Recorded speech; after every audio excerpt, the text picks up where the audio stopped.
So guys, we are going to wait for 5 minutes before the start. And of course, we are going to have today our last event in this summer internship term. And then we are going to move to the General Assembly. So the conference is going to take around 1 hour or maybe less. And then the General Assembly will take more or less about 40 minutes. So I think our speakers is here. We have here Oumaima and we have here Amal, but we are going just to wait another 3 minutes. And we are going to try to wait for Christina and also for more participants.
Hello, everyone. I hope you are doing well. So today is our conference. And of course, today is also our General Assembly. Hello. This is why we have Nicola. Are you there? Yes, sir. Okay, so I'm just starting the meeting. So I'm going to give you the speech after me, Nicola, okay? Yeah. Okay, that's perfect. So guys, as I was saying that today is our conference in open education and e-learning during the COVID-19 pandemic. And of course, it's going to be also our General Assembly. The conference, it will be around 1 hour or less. And then we are going to start the General Assembly directly after. So today we have 3 good speakers. We have Oumaima Elghazali from Morocco. She is a doctor in educational and cross-cultural exchange. We have also Christina Crane from Macedonia. She is director of the Scientific Community Office at FAO. And also we have Amal Tobich, Tunisia. She is e-learning and outreach consultant at UNDP. So today It's going to be a very interesting discussion, and of course, a very interesting speech from our three speakers.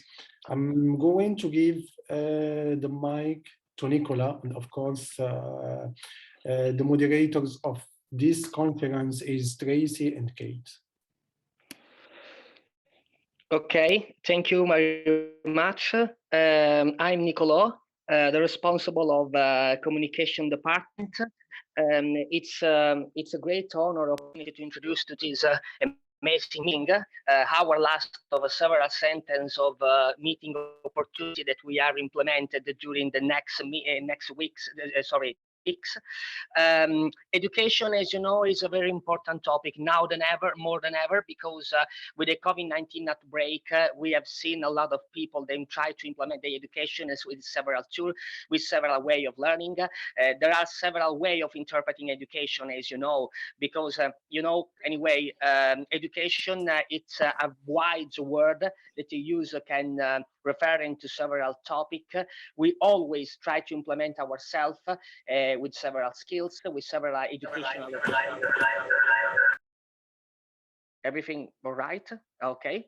And especially, I was saying with the online, with an online course and using internet as educational tool to implement better our skills is a great opportunity in which we have to absolutely use it, but in the same way to pay attention, because as we can see, there's a general inflection of educational tool using net, but for many people that have few opportunity to using other tools, it's one of the most important nowadays. So it's a great topic. It's very important to analyze. We have a wonderful speaker that can help us to understand how educational is going on today, what are the best way to implement our skill, their opinion and their experience about with the young people, and about even with other people, if they can show this kind of experience, and the future of education, and especially after COVID-19 outbreak, because it's a very hot topic.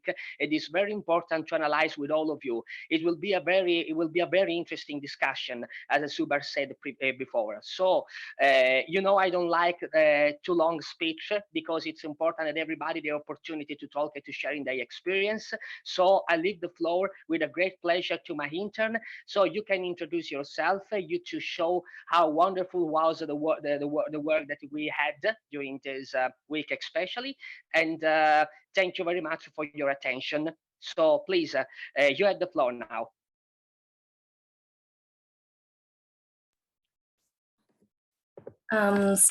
Welcome everyone. So let me change the slide. Okay, so welcome to our open educational and e-learning during the COVID-19 pandemic. My name is Tracy. I'm from Vietnam, and I'm joining FAOU as an intern communication officer. So we're here today to discuss more about the open education and the e-learning in the COVID-19 pandemic with our three amazing speakers, and you can also freely discuss with and interact with us as well. So here are our team. Nicolò has introduced himself. My name is Tracy once again, and Kate, could you please have a brief introduction about yourself? Yes, sure. Thank you so much, Tracy. Hello, everyone. I'm also a communication intern in this amazing team, and now just working online. I think it's really a topical question nowadays. Have to be flexible, have to be able to adjust to the e-learning, have to provide everyone with the opportunity to have an education. And I'm really happy to be here, and I hope that we will have a productive mutual discussion on the important topic that really matter. And I also wanted to say that a lot of work preparing for this conference was done by our intern Gabriel, who did a lot to prepare it.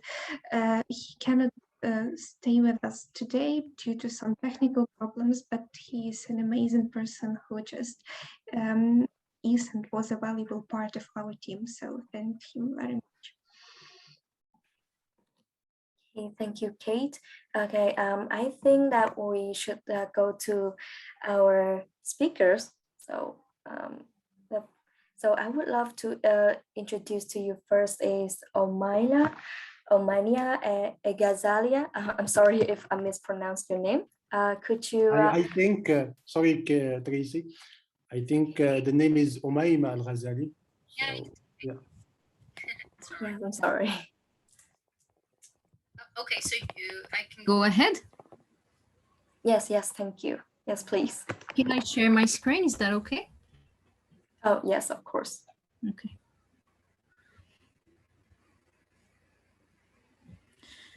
One second. Can you see it now? Oh, Yes, yes. perfect. Okay. All right. So, hello everyone. My name is Oumaima Elghazali. I'm from Morocco, and I'm a doctor in the field of education and cross-cultural exchange. I'm also interested in skill set development, including soft skills and hard skills, and including ICTs in the field of education. I also would like to introduce myself or part of my identity as a former intern of Fatima Al Fihri Open University. I interned, I think, in 2018 in two different positions, and it's been a very great experience. And I still belong and feel that I have that feeling to belong to the family of FAO. So I picked I think I'm going to be talking more about the academic experience of distance learning or e-learning, because there are a lot of terminology that is used when we talk about online education. But I wanted to stick to classroom education with a bit of how does that impact students learning to access open education, like online courses that are not within academia. And I choose the title of e-learning during COVID-19 pandemic, and I choose the now normal for that. And I will be explaining more what I mean by the now normal by this quote. So this quote by Donna, I don't want to spell her or say her name wrong, last name wrong, Donna Abernathy. It says online learning is not the next big thing. It is the now big thing. And the reason why I chose this quote and this title for my presentation is that a lot of people, when they say that technologies will be the next big thing, they'll be the future, it always gives them a time span where they can prepare and feel that they're comfortable right now, which is not the case. It's not a next big thing. So it does not give you plenty of time to prepare. It's a now thing. It's an urgent thing that needs to be taken care of and needs to be implemented as soon as possible.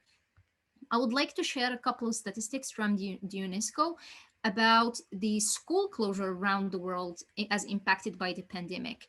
And I looked at the peak of when schools were impacted by COVID-19 and had a total closure, and that was in May last year, impacting 813 million students, which is more or less half the total population of learners enrolled in education, and impacting 157 countries worldwide. That's a lot of countries to actually think of. And you could see all the blue countries, especially in South America, North Africa, most European countries will all going through total lockdown, and you'll see the other ones going partially into lockdown, which means that they all had to transition to online education.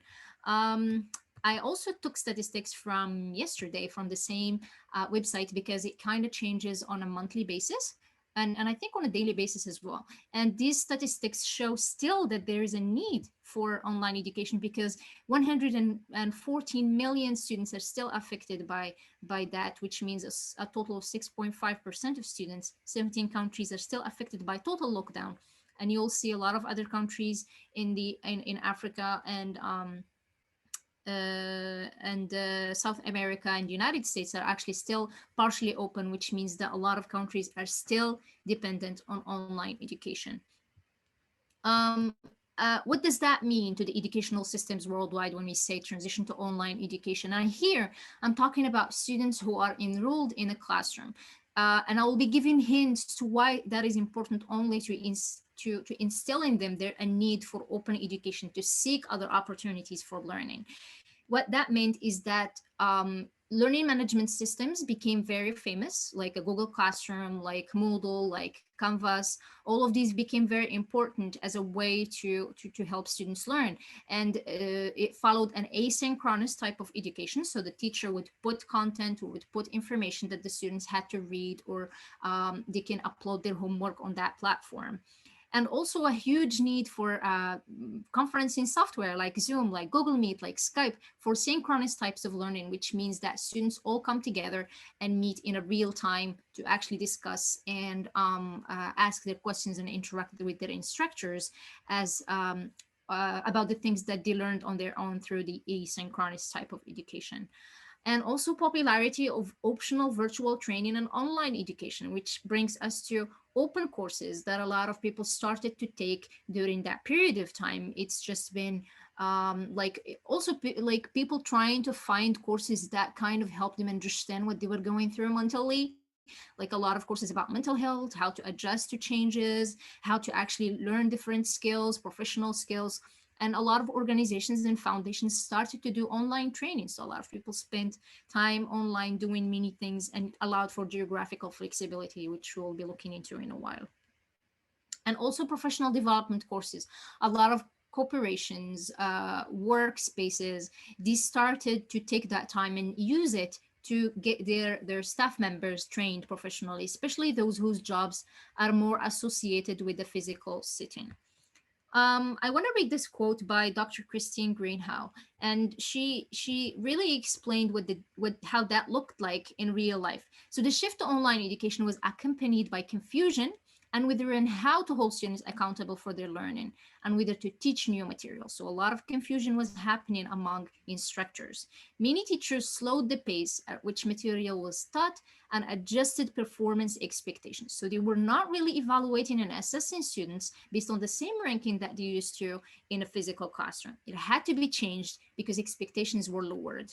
Adjusted schedules for remote instruction sometimes meant lost learning time. So less time was spent on learning. And absenteeism for many students. Students knew that the classroom was, the session was going to be recorded or the content was going to be on that learning management system. So they didn't make sure that they attended because they knew that the content will be found there later on and they could do it on their own pace. The result is likely some learning losses. So the quality of learning was not sustained, at least because the period from transitioning to online education until now, and people are still actually learning, it's more of an experimental type of learning how to do things. Like they would do things and discover that there are errors and they correct them and then do the next errors and then correct them. It's like a trial period of what works and what not works. And then finally, students with unequal access to resources. The result is likely some learning losses, especially for students with unequal access to resources. And here we're talking about social inequality and economic inequality, but the extent to which we will not know until diagnostic system assessments next year, which means that there are not really a lot of studies that tackle what is the damage of this transition to online education.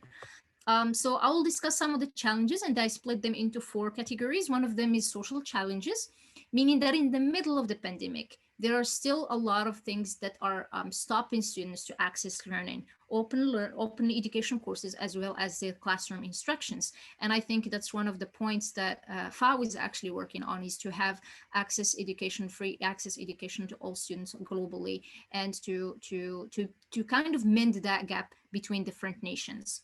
The second type of challenge is pedagogical challenges. For an instructor to create content that is produced and put online, it has to be tailored for that environment. You can't have a student sit in front of a laptop or a screen for 2 to 3 hours, listening to a professor or a teacher giving lectures or watching a course online that's only like talking.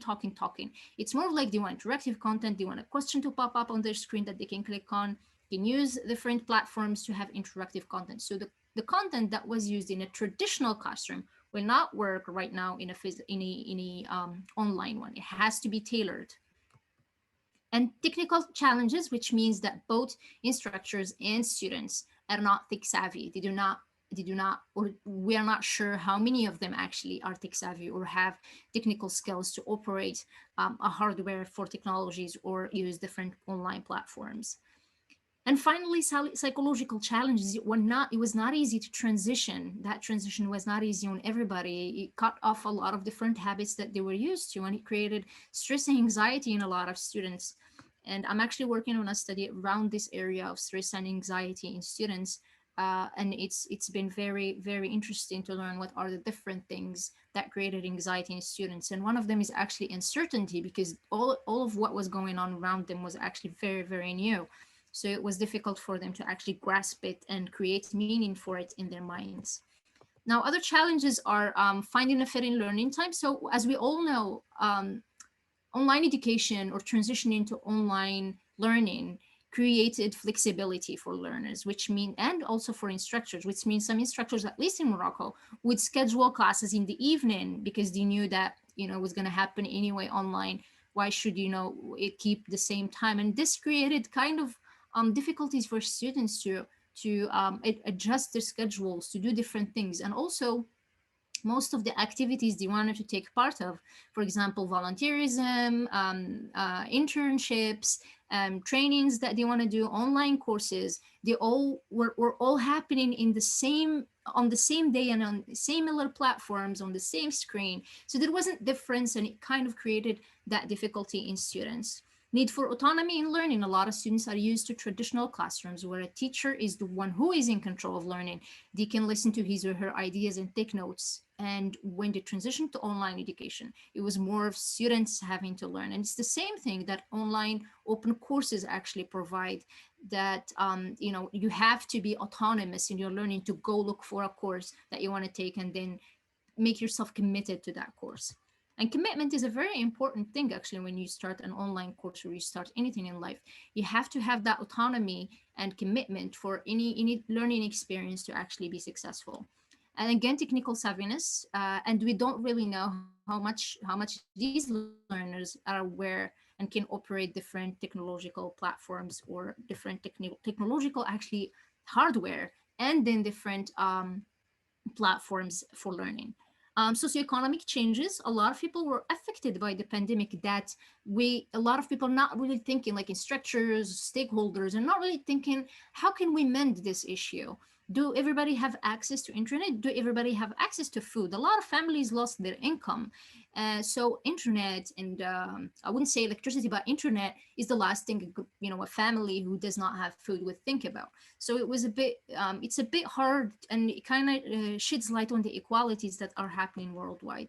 Minimal and absence of social content, especially students, and feeling that they belong to a classroom of people or students or a group of people who are friends with them, and they create that sense of belonging in a physical environment that was taken away from them, both instructors and teachers.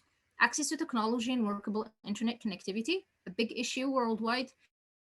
It's very common in Morocco as well. A lot of students would complain in my classes this last semester, and it's been a challenge to actually accommodate that, because you have to find other ways to get them to learn that class, or to get the same learning as other students who had workable internet connection.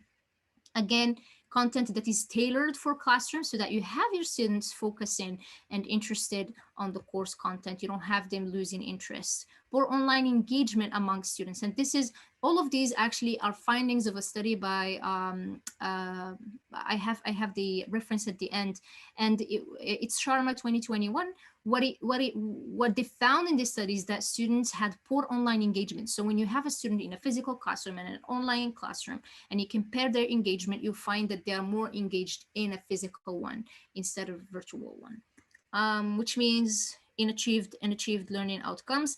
And the absence of concrete final assessment and evaluation. It is really hard to actually find reliable and valid assessment ways that are similar to those in a physical classroom. You could cheat easily, I think, on an online platform. There are different ways, there are different tricks that professors and different LMS learning management systems created for this assessment and evaluation, and still students are still finding hacks to actually go around that. And again, stress and anxieties, that were created by the sudden transition and also operating all the different novelties.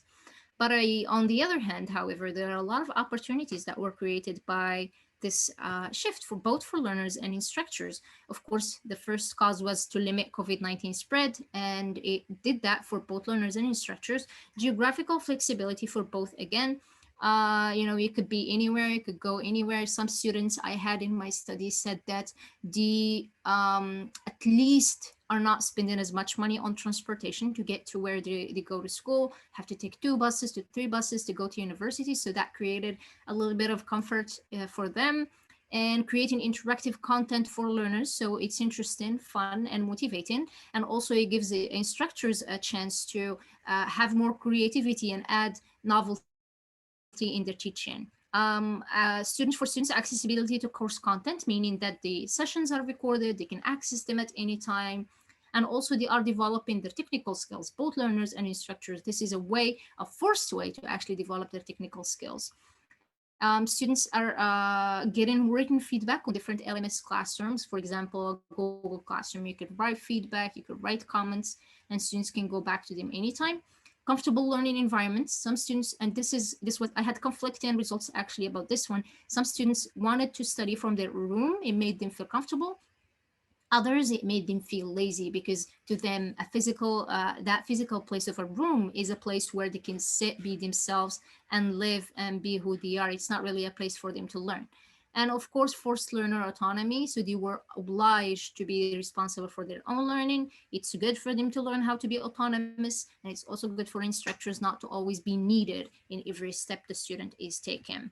So as a conclusion, and what else can be done, because we cannot really say that not much is done and not a lot of things have been done in the past, but there are other things that can be done. And I wanted to talk about that in terms of soft skills, hard skills, pedagogies, to help both instructors and learners. And here, when I say instructors and learners, they're not only the two people who are part of this whole e-learning thing, but there are other stakeholders, including parents, decision makers, instructors, administrative staff of different universities. But I wanted to focus on instructors and students because they are more at the heart of this whole topic.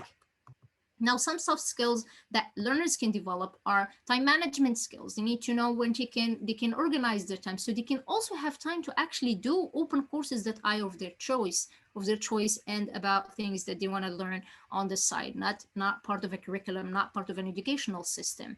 Resiliency, and this time management thing is not something that they can do on their own, but instructors have to also help them by giving them a fixed time that is not always changing. Resiliency and flexibility, and that is a lesson for life in general, to adapt to any changes that might come up in their way. Growth mindset, and by growth mindset, I mean opportunities, and take any opportunity as a learning opportunity. And autonomy in learning, become autonomous learners, and finding their way for learning. So, and this is, I talk about extrinsic motivation to why they want to learn something. This is applicable both, again, in a classroom environment and both for their own learning. For example, a student of mathematics might be interested in learning about psychology, and it's their time to actually take online courses while they are, they're sitting at home, they have their computer, they have, I might not say they have time, but they have that mindset of sitting in front of a computer to do that. Hard skills, self-digitalization and updating their skills. A lot of students, there is this assumption and hypothesis around youth or 2000 generation, 1990s generation, saying that they are actually tech savvy and operate any technological devices and use any platforms, which is not true. They are more aware, the majority, they're more aware of how to use internet and technological platforms for entertainment, like not for learning. So we only need to redefine the use of technologies, and not only say, you have to use internet to learn, but also make sure that the students are aware that you have to split time. And also I go back again to the time management thing. And if I want to elaborate more on this idea, because a lot of students, what they do is that when they are learning in a physical classroom, the moment they get to their houses, use internet for entertainment because the classroom time has ended, the learning time has ended. Maybe they have homework, but it doesn't usually happen online. And if it does happen, it would only be like a WhatsApp group professor or announcements or anything, but that's pretty much it. So internet is mostly associated with entertainment and connecting with friends and chatting and pictures, Instagram and things like that. So it's not associated with learning and MOOCs and open learning online open classes that they can take on the internet. So redefining that use of technology is very important, at least for youth and young generations. What does that mean for instructors, on the other hand? Pedagogical training, there's this hybrid approach to teaching that, or also known as blended approach to teaching, where they use asynchronous and synchronous types of learning, where students are taking care of the learning, but they also have time to discuss, ask, and communicate with their instructors. Professional development opportunities for teachers around online pedagogy. Not a lot of teachers know how to use and operate different online tools for their own learning or creating a classroom or a curriculum. Innovative practices, interactive content, and using interactive classrooms. For soft skills, they need to know how to assist students in transforming or adapting to change, like coaching skills. Are not also affected. They are also affected by this pandemic, and they might also need to be assisted with such skills. Time management skills, as I said, so that they can also have their personal professional life balance, and also resiliency and flexibility to changes. And finally, hard skills, they also need to use self-digitalization, adapting their skills. So I think most instructors should not wait for a training to come up so that they could teach. They have to be, interested and have that urge to always learn what are the new things that are going on in the tech field and ICT skills development in any field. This is the end of my presentation. These are my references, and thank you very much for listening. Yeah, thank you so much, Amanda. It was really thought-provoking. Thank you so much. And just from my perspective, I may say that it's really what a cool experience when you show like the part, what are the challenges, what are the options for development, both for the students and for the teachers. And I'm just from a perspective of a student, saw that teachers actually tackling a lot of problems. And I think that's really good, yes, how this view from the other part. Yes, so you're not the only one who is suffering. Thank you so much, guys. If you have any thought that you want to share after this great talk, feel free to jump in the conversation. Yeah, I think I have just one comment, and I think we can make like 5-10 minutes just for the discussion on the speech with Oumaima. Then we can make another 5 minutes or 10 minutes with the other speaker. It's better than keeping all the discussion at the end, so maybe that will be work. But of course, it's up to you, Kate, and the coordinator of this conference.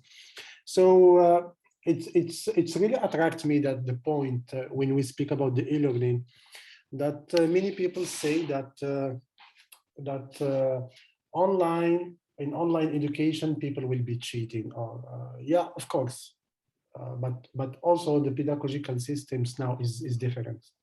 Now and today, it's not about how great you have, and it's not about what is the knowledge you have, but it's more about how smart you are and how analytics you are and how you can use the knowledge in something, in building on some other answers. So even now today in classes face to face, most of the professors will give you open books, or maybe they can leave you using the internet, because it's not important the information as it's important how to use it. And yeah, I think there is a lot of challenges in the e-learning, or maybe there is some prejudgments. These prejudgments, it exists, it's real, but it must not be like that. So I don't say we must not say that, but yes, we can say that, but in a real world and in the real e-learning and how it should be, we must also think how to build it. I think for myself, from my experience. I think the world is going not only to online, the world is going to hybrid. So we are going to keep the face-to-face, and we are going to combine it with the e-learning. And this is what is happening in a lot of universities in Europe and United States and other countries.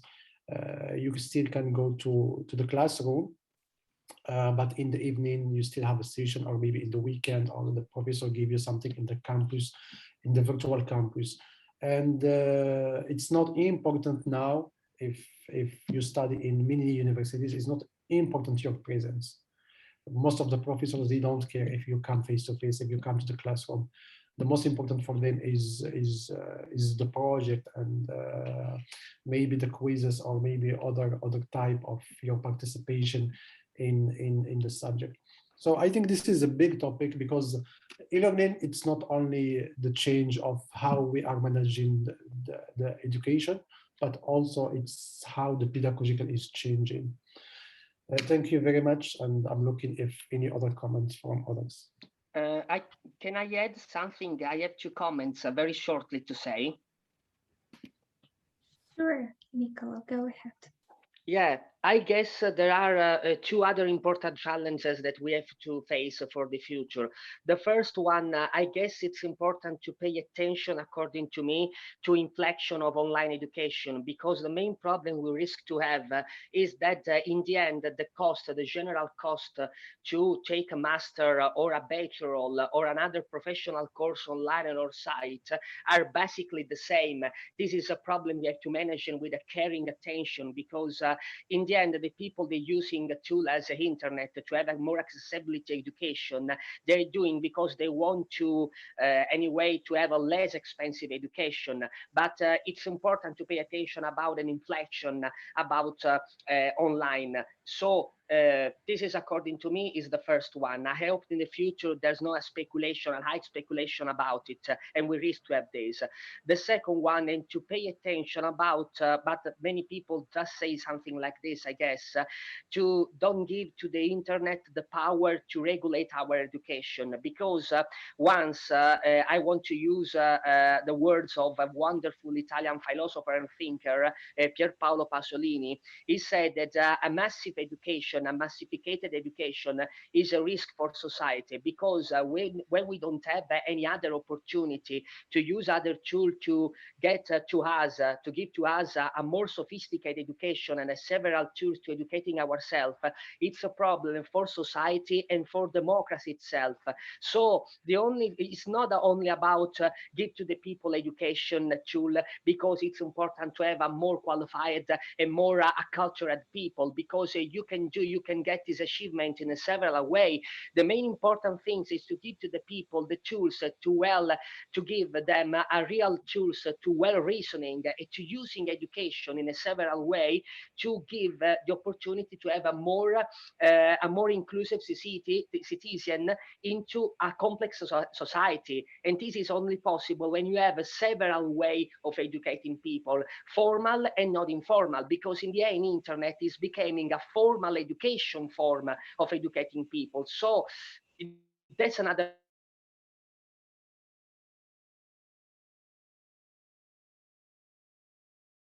problem. I think I want to comment on your first point, and you're very right. I think it's a huge issue that a lot of people are not believing in the power of online education and do not see it as equal to that of a physical. It's not only the institutions, it's also parents. You know, sometimes why online education, stress and anxiety, and how you manage your own learning inside your home environment. And some of the students said that I don't like to study at home because my parents are not really thinking or believing that I'm actually taking my classes, so the noise and things like that are not accommodated for me. And it's a mindset that needs to be changed in all different parts, and parts that belong to this equation, including stakeholders, parents, administration, administrative people, and also some instructors. So it's a mindset change, and I believe we need to start from the bottom and then go up to those people who give equivalences of different online masters to that of one that happens in a physical classroom. It's a very good point. Yeah, thank you. Oh, you're welcome. Great. So do we have, yeah, please. Yeah, sorry, Katharina. Sure. Hi, everyone. This is Amal speaking. I just wanted to build in a little bit up on what Oumaima presented. It was really a wonderful one, and I definitely agree on so many points raised. But also I wanted just like maybe to highlight a little bit what Zoubair mentioned regarding the challenge of, let's say, cheating, let's say, in kind of like the online, using like the online platforms or like e-learning tools. It could be potentially like true, but what at least like what I experienced in my previous like whether school learning or also like whether with my work is that it's actually not very possible, let's say, for participants to do that. Because like there are like constant changes and constant efforts to adapt and to shape the syllabus and like the literally like the content of the course in order to satisfy or like to answer the needs or like this shift to whatever, everything that is electronic and to the digital like in general. So for example, like moving from a quiz set of paper exam to research papers where actually professors will ask you to even have it on an open book and to assess you on the ideas that you already have in that, like that you're going to put in that assignment itself, more than like the theoretical aspects of it. So it's like a double-edged sword that I totally also like see it. It depends from where you see it and where you stand, but excellent points raised. Thank you. I think, you know, when we talk about assessment in education, it has always been a big issue, and I'll speak about it from a Moroccan perspective. Unless it is not, for example, you know, you memorize things. I'm not overgeneralizing nor stereotyping. I'm just sharing a couple of things that exist or I'm a product of, because I studied in a Moroccan educational system since, you know, kindergarten. So there are different labels that are put around assessment that are only considered as assessment, and anything outside of that might not be valid or reliable. And when I talk about these two aspects, for an assessment to be real assessment, it has to be valid and has to be reliable. So for online learning, and what you're saying here is that it needs to be creative. It needs to be, you know, go out of that traditional thing. So when we talk about online education, we're saying that we need to kind of remove all of the things that are traditional and including online learning. So for example, I've been seeing tutorials on how you can, if your teacher or your professor has let me see, a multiple choice question on a Google form, and they send it to you as an evaluation, there is a way you can hack it and find all the answers. There's a tutorial on YouTube that teaches you how you can get the answers from that.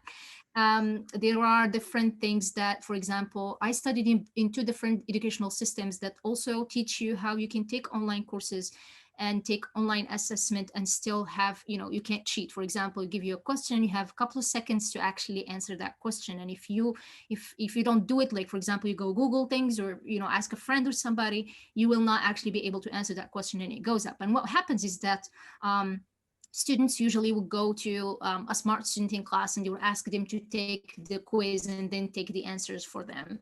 And then they will share them with the rest of the class. So these are just, you know, things and hacks students are using. I think the best way to assess such things is through projects. You know, the best way of assessing online education or in an online assessment or an evaluation, at least a summative evaluation, like at the end of a chapter or the end of a semester, is to do a project or writing an essay or something, but also ensure that there is no plagiarism and things like that. It's a very tricky topic indeed. And thank you both for actually raising that, Amal and Zoubair. Yeah, that's really thought-provoking. Yeah, so just I just reflected as well that all the point of education is like a protracted way to the exam or to the test, and it needs to be, something must be done, yes, so that people feel that they do and constantly learn, constantly just use their skills, right? Not just in the realm of tests. Thank you so much. Do you have any questions, dear participants? If any, if you have any comments, just and if not, we are going to move to our next great speaker. You have already heard her beautiful voice. It is Amal Tobich. She is an e-learning and outreach consultant and UNDP. Yeah, and I hope that you have a good pleasure hearing to this amazing woman. So, thank you, Katerina. And thank you, everyone. Thank you especially also for the invitation. It's always a pleasure for me to be part of this community as also a former intern with FAOU Open University. But to formally maybe a little bit introduce myself, I won't really have slides, but I wanted really to be a little bit of like free roundtable discussion. And apologies also in advance for not being able to turn on the camera due to technical problems. Actually, this is one of the challenges mentioned by Oumaima, so I'm sorry about that. So again, my name is Amal Tobich. I'm from Tunisia, currently based in Egypt. And I'm at the meantime also a student. I'm a graduate student at the American University in Cairo. And also I'm a worker. I work with UNDP Regional Hub in Istanbul. And at the same time, mentor, volunteer, and all this within the online framework. So I feel like I'm very good fit to talk about this topic. Maybe to start, I wanted mainly like to raise maybe three main, let's say, headlines or like topics in this big umbrella of e-learning in general. The first one is e-learning and personal development, how they are interconnected in a way, the discipline that it takes to be a good or like a quick online learner, what does it actually take to be a good, let's say, disciplined, quote unquote, student, and how it is going to impact whatever our near future or far future. And again, of course, this is from a very pure personal perspective, and I'm very happy also to hear yours. So I want to just like maybe quickly to start with a short, like brief definition of what is actually e-learning. E-learning is quite simple, and it's simply learning that is like a learning mechanism that is online, that it's electronic. It could be involving taking trainings, courses, certificates, like qualifications online, rather than the alternative methods. And like recently, especially with the COVID pandemic, we've been like the word of e-learning is really redundant to us, and anything with E is now very, let's say, trendy. And with the seas of accessibility surrounding e-learning courses and the growing popularity of e-learning, it has been really no surprise that individuals are shaping the way they learn for their own personal development. Personal development is definitely about you. It's definitely about the person themselves, which is also actually the same as e-learning. And most e-learning courses are now adapted to meet personal requirements of like different individuals.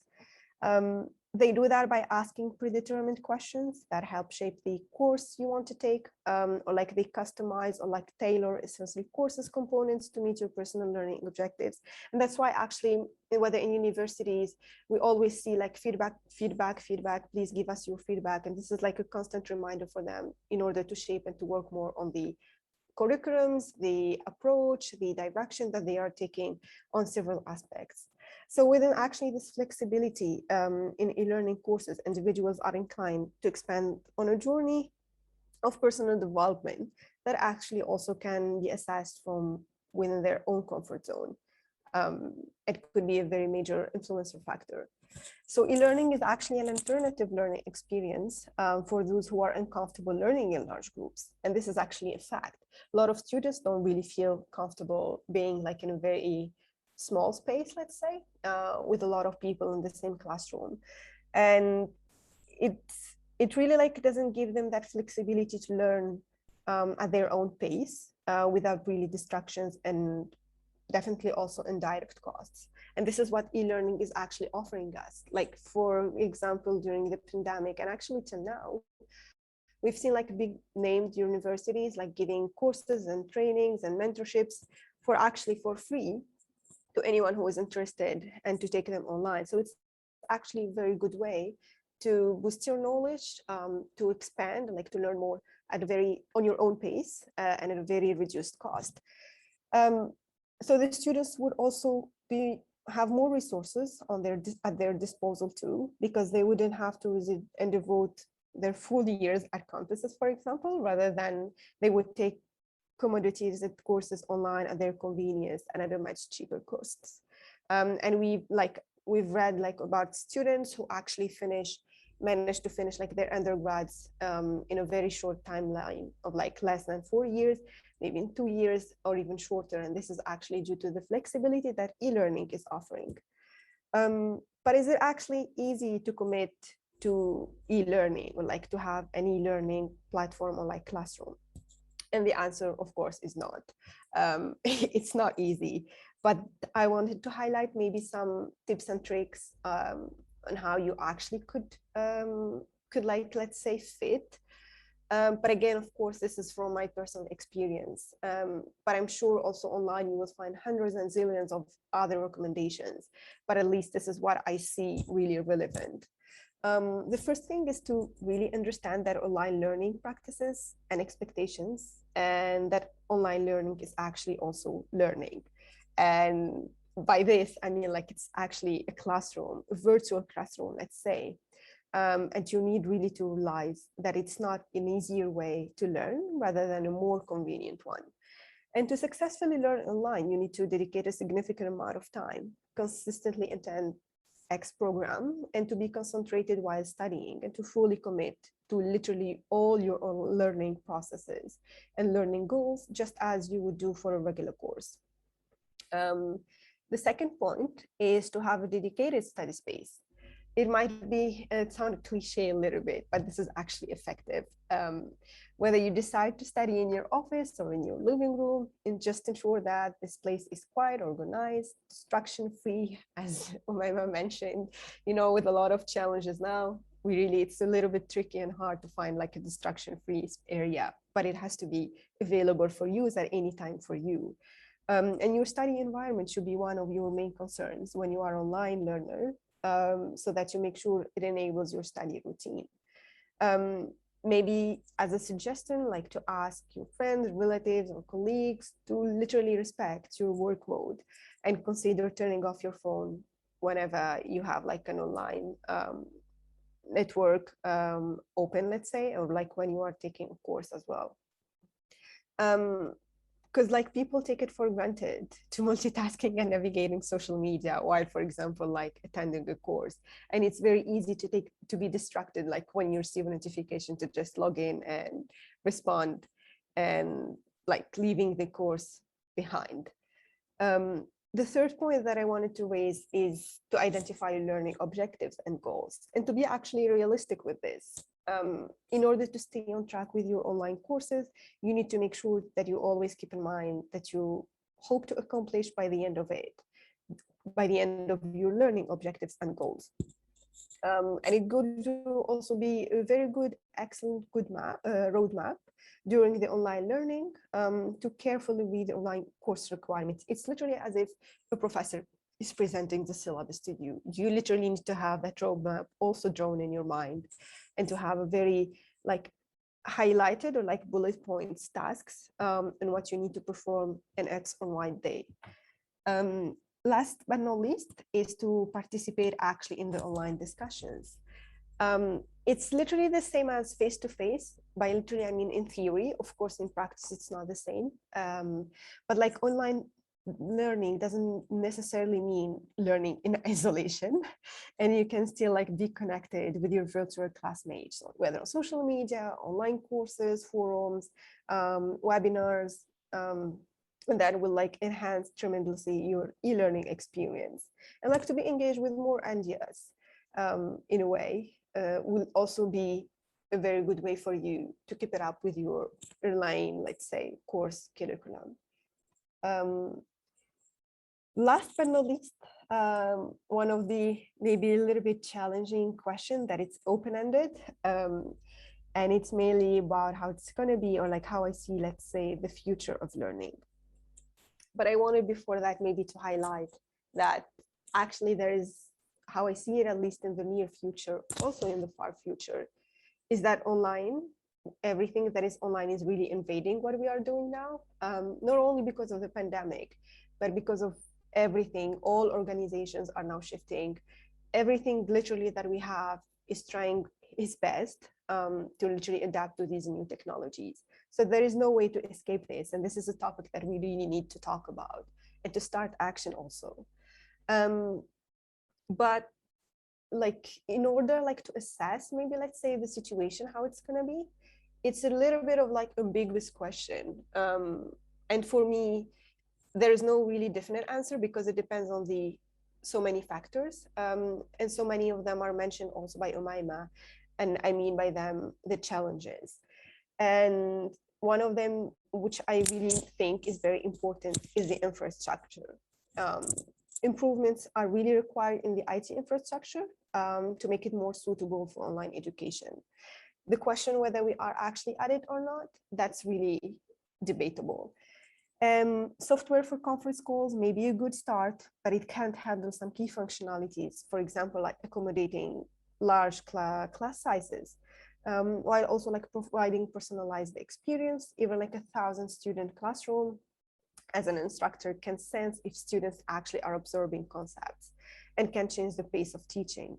Whereas the contrast is when it comes to online, this cannot really be reachable, like you cannot really assess that. The second thing would be that not actually all faculty members are comfortably using technology terms, let's say, and mainly like the virtual classrooms. And there is a digital divide among those who have never used even the basic audiovisual equipment, relying on blackboards, flip charts, and younger faculty who are aware and adapting newer technology. The same also goes with students, because students also face a number of issues with online courses. In committing them to follow the university calendar forces them to finish the course instead of procrastinating. It's also challenging for students to adapt. So like answering the question whether how it's going to be really depends on how we're going to also work on our base, let's say, or infrastructure at first, independently where you are located. This is really like an important topic that we need to talk about. There are several maybe other points that I wanted to raise, but I know about the time constraint. So I'll just like give some highlights about the new technologies that are actually available. But the big question is if they are actually available to everyone or reachable by everyone. Like technologies such as adaptive learning, social learning, AI, artificial intelligence, virtual reality, all of these are actually giving you unique experience to students. But is it like provided or like accessible and reachable to everyone? That's gonna shape, actually, the answer to this is going to shape the future of, let's say, not only education in the future, but also our daily life. That's it from me. And please let me know your comments, contributions, feedbacks, and feel free. It's very open space. Thank you. Thank you. Thank you so much, Amal. It was really amazing. Just you can think about any questions or comments that you may have. You can type them in the chat or just jump ahead. And if I may, I just wanted to make some of my comments. So I really adored this first part, just that we are more flexible yet to choose, and that there are certain ways to like find the appropriate course based on your tastes. So we're just based on the constant feedback. But I'm thinking that it's really a dubious question, yeah, double-edged sword. So on the one hand, we are raising professionals who are concentrating on their field, they are highly skilled, but at the same time, I really like this concept of a renaissance person. Like, so the broader knowledge you have, the more valuable member of society you are. And for me, online learning first and foremost is more even about my personal engagement in different topics, so that I may like have a part of this and a part of that. So it was really interesting. And I also just thank you so much. It was great about this problem with participating in the discussion, because as a learner myself, I know that for me, usually I tend to concentrate on what the teacher says, and this is something that we are all told to do. But during the online studying, I figure out that actually what my peers says, what my classmates say, is even maybe sometimes even more valuable that I get from my teacher. So this ability to respect others and to listen to them and to reflect on their opinions and to interact is really something that we need to encourage. And I think with online learning, there are even more opportunities to do so, to do some peer-to-peer assessment or something like this. So thank you so much. It was really great. Guys, do you have any comments, please? You may go ahead.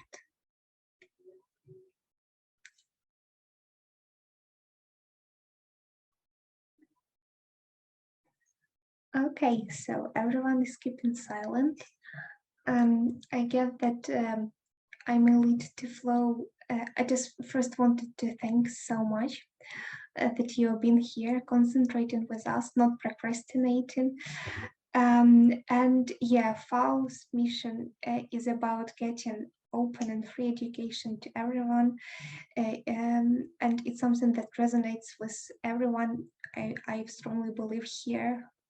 And that's why we want just to have a blink.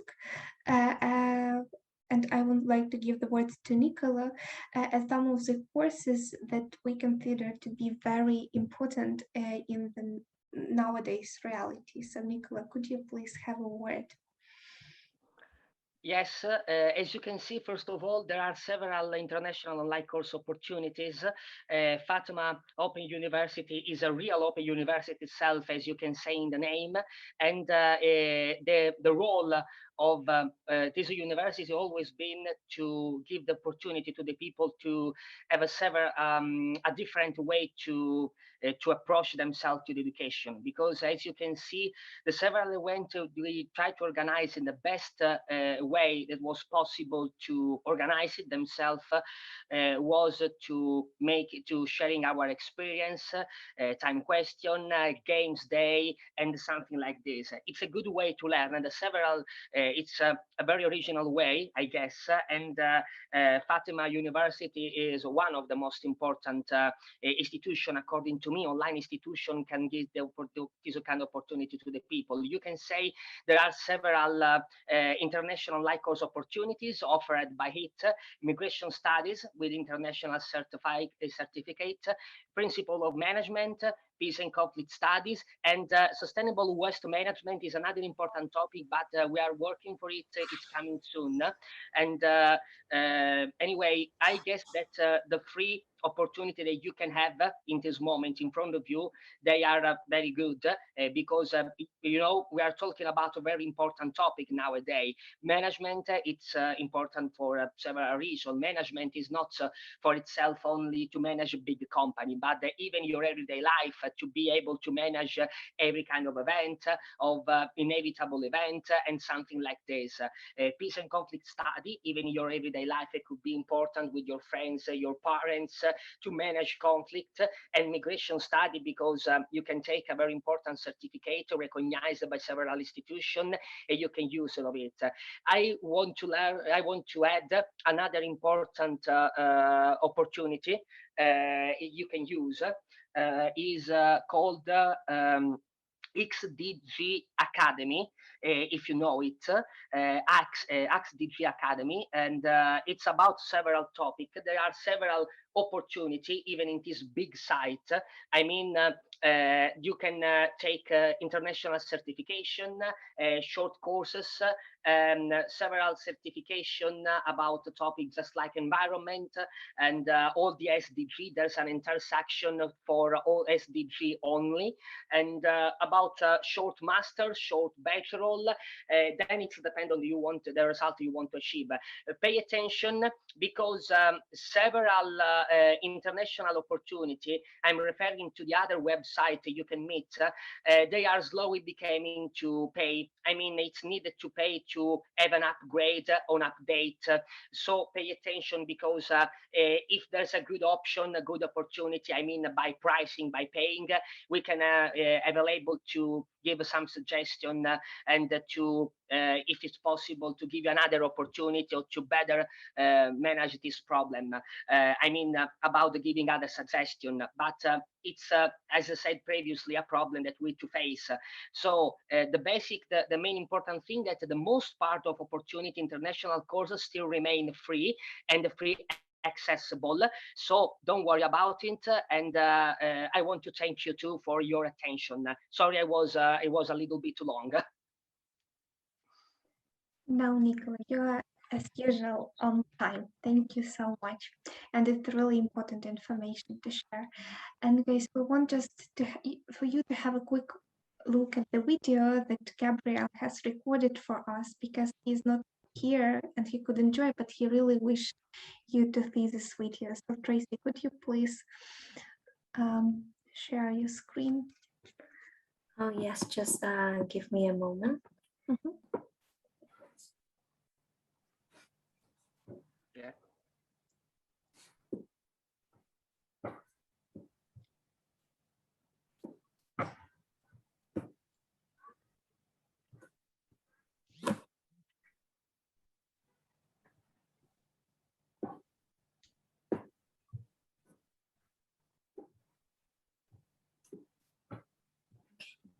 So I don't know if you can hear the sound.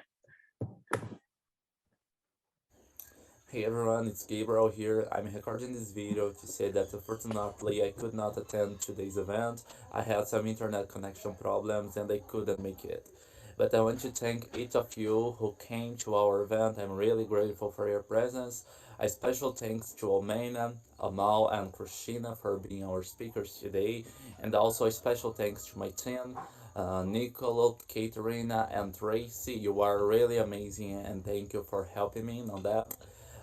Today is our last day on summer 2021 internship, but I'm really grateful for having this opportunity of being part of FAOU's family. Yeah, thank you so much for everything, and I'll see you soon. Bye. Well, so just I hope that you enjoyed it. Yeah, so Gabriel, just quickly, concisely explain everything that we feel right now, our team. Guys, Almost crying, Kate. I'm almost crying watching this video. that was the part, yeah, the point. We wanted to bring you both joy and some kind of drama in this world. Could you please, guys, if you don't mind, we want to remember this day. If you can open your videos, and we will make a general photo of everyone who were present today, it will be very good. If you cannot, just please stay with us. We will make a print screen, and we will have a lot of things to think about, right, after we finish it. Yes, guys, please, if you can open the camera, take a picture of memory. Yeah. Hello, Christina. Just Christina couldn't join us, but we will share with you her speech, just I believe, and you will have the opportunity to see it. Okay. Nice to see all of you. Okay, so just I will count to 3 and we will do it, okay? So 1, 2, 3. And once more, 1, 2, 3. Cool. Yeah, so that was perfect. Thank you so much. Thanks everyone for being here with us today. Okay, guys, so thank you, Kate, thank you, Tracy and Nicola, for this great event. I also thank all our speakers. I thank a lot Oumaima and Amal. It was bad that Christina was having some problems, so she couldn't was with us since the beginning of this conference, but she already sent us her video. We are going to compile the video with the session of today, and we will publish it in our social media accounts and of course in our YouTube precisely.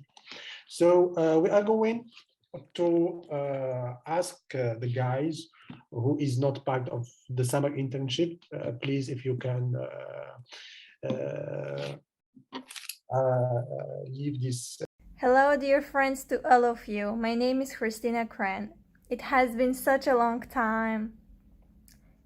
Today, I have the privilege to discuss with all of you a topic that has been debated for a long time, a topic that has been questioned for a long time, and perhaps it will be questioned much more longer than now.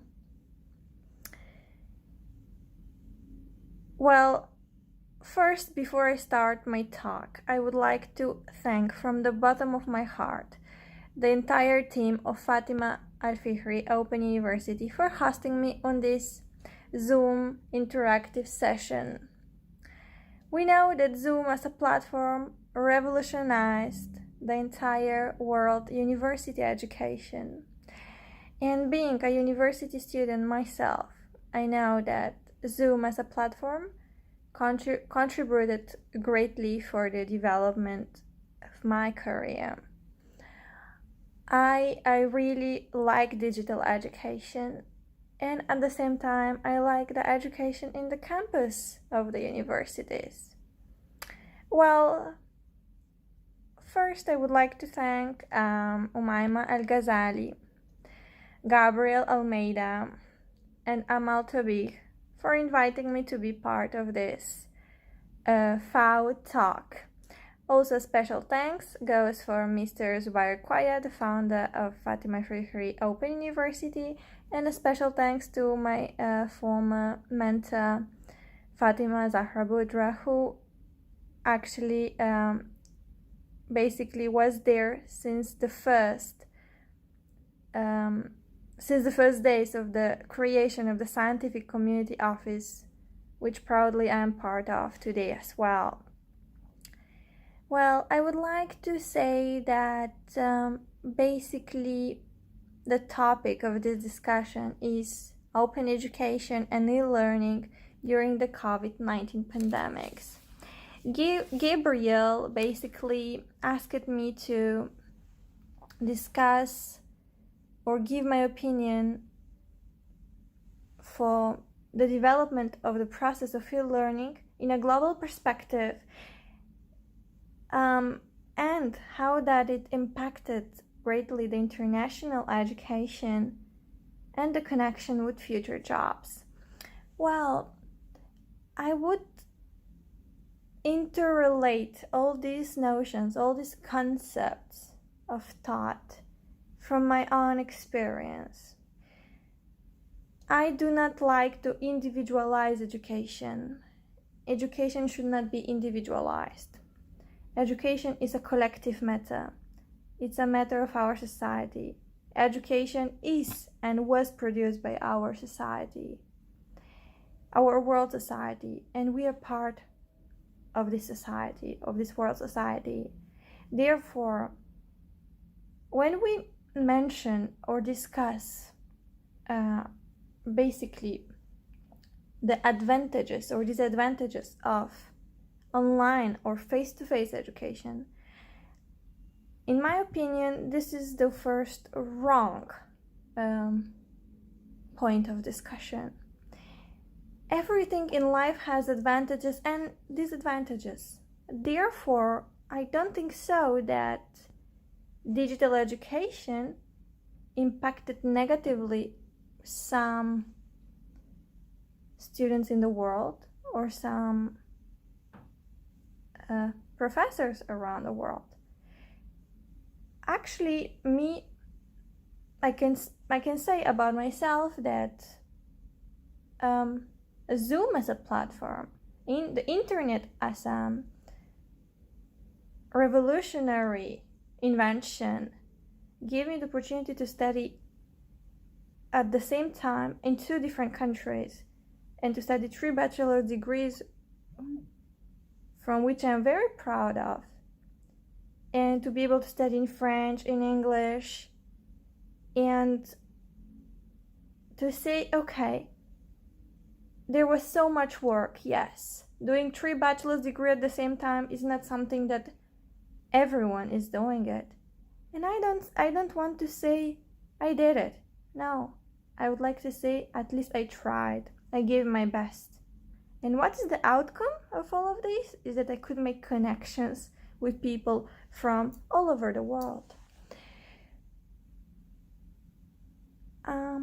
I would say that studying in 2 countries helped me tremendously to travel quite a lot and to improve my level of English, to improve my level of Turkish. I currently reside in Istanbul. Before I was living in Paris. I'm from Macedonia originally. Therefore, I don't see barriers for international education. And during this COVID-19 pandemics, there were no barriers for international education. We could still study somewhere, whether at home or in schools in some countries. We could still study somewhere. And being somewhere, whether it is this somewhere means in the comfort of your own room or your own house or your own university or in the classroom itself, whether it was a virtual classroom or whether it was home classroom, there was still some level of education. Therefore, I do not see the barriers that were largely discussed by many world politicians regarding the COVID-19 pandemics. The COVID-19 pandemics did not pose any barriers towards world education. I reiterate this various times. Why? Because I am a person who would rather stay a few hours a day sitting in the library and studying and making an extensive research on some subject. But during the COVID-19 pandemics, that didn't change.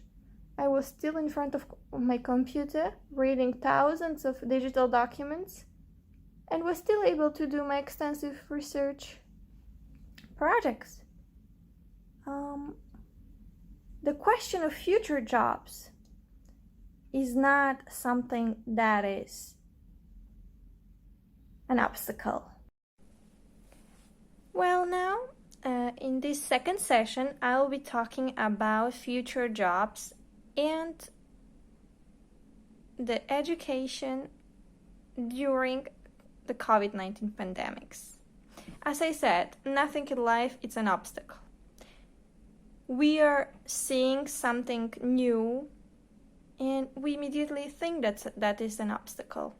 Well, digital education during the COVID-19 pandemics was something new, and many of us thought that it would be impossible to realize it. But we did realize it. Why? Because we all worked hard to some extent. Therefore, the question of future jobs is not related only with the COVID-19 pandemics. It's true that during the COVID-19 pandemics, many factories, schools, hospitals, world institutions had to close, but they did not stop working. Many of the world institutions, schools, and opened the new era of education diplomacy. Therefore, there wasn't an obstacle. Living in a digital world, more precisely, taught us how to adapt in a more efficient way. When we start to build something from scratch, when we start something to build once again. I personally prefer digital education. Why? Because I study in 2 different countries. Therefore, you can't be present at 2 universities at the same time. Therefore, by studying online, you can do both universities. And COVID-19 pandemics basically helped me to do this, to save time. The COVID-19 pandemics was not an obstacle for me. It helped me tremendously to save time. And when I speak about saving time, this means to properly organize my goals and what I would like to do in my future career. I could organize my thoughts.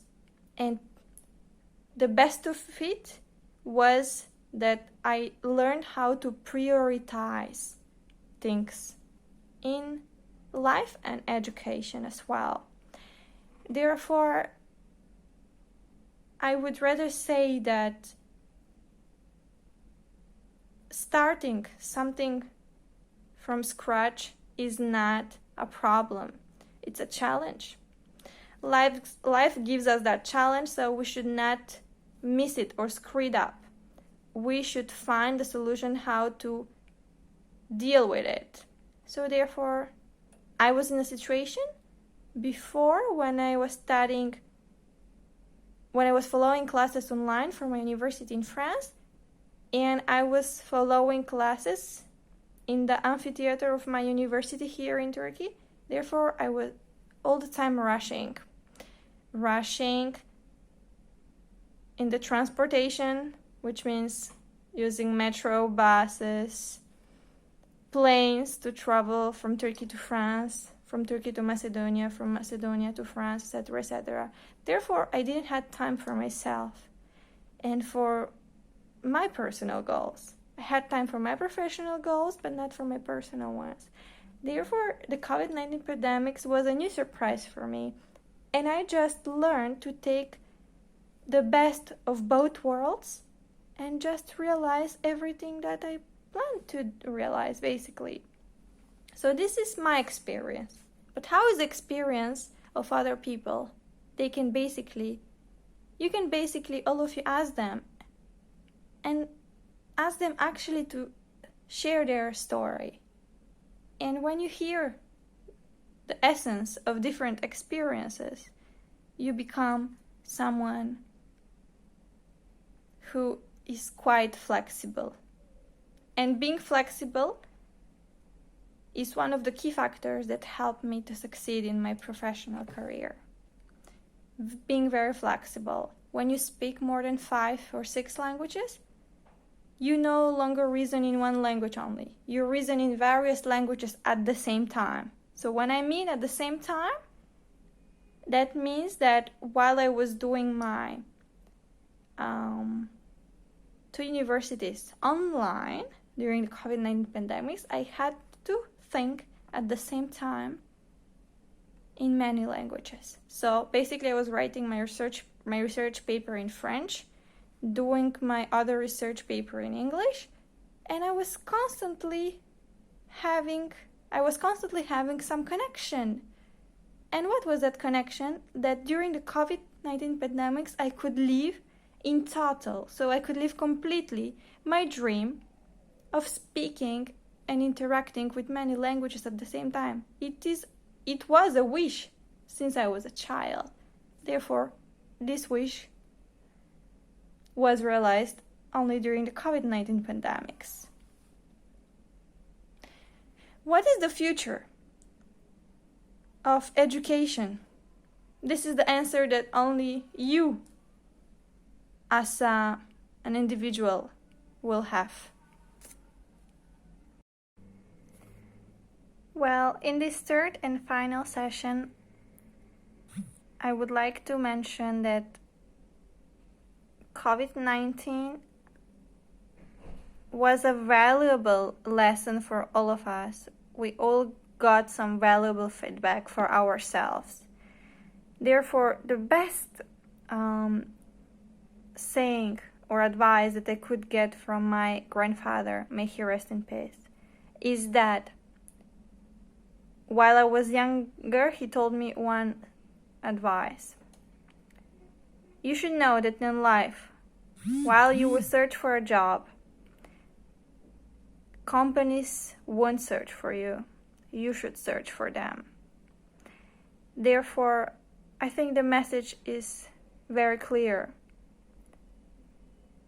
Education will help you to prosper in your personal and professional life, but experience will help you to find a job. And experience comprehends completing your education, doing master's and PhD, getting a professional experience in some enterprise, doing internships, writing research papers, studying marketing, studying business administration, learning how a company functions. And maybe, who knows, one day you will be able to open your own company. And most importantly, you can be a successful entrepreneur if you only speak many languages. I met many people during my entire teenage years who opened their own companies but couldn't expand their sales abroad because they didn't speak foreign languages. Therefore, education is an option. You are not obliged to take it. But if you decide to take it or to start it, then you should know that you should finish it, complete it. You can't leave education in the middle. You need to complete your bachelor's, master's, PhD, and postdoctoral degrees. Not that degrees matters, but the experience you get from all that travels, language, interactive sessions with people from all over the world, summer schools you are doing, connections that you make will make you the successful person that you aspire to be. Because the COVID-19 pandemics, everyone was saying that it was an obstacle. No, the first obstacle is ourselves. What do we think about ourselves? This is the first obstacle. We often think that we can't make it, we can't do it, because there is an obstacle. Hey, wait, who said that on your road to success, there won't be obstacles? Well, just you should know how to deal with that obstacle and transfer that obstacle into advantages. Therefore, good luck everyone with their education choice. And remember, this is the point where education diplomacy starts. The ability to be different. The original is always better than the copy. Never try to be a copy of someone else. Make your original professional portrait. Paint yourself, paint your career into something great, and let me know about your success. Thank you very much to all the people who were present in this session. Thank you for hearing my thoughts and watching this, and thank you for watching this video. Take care of yourself and hope to see you soon.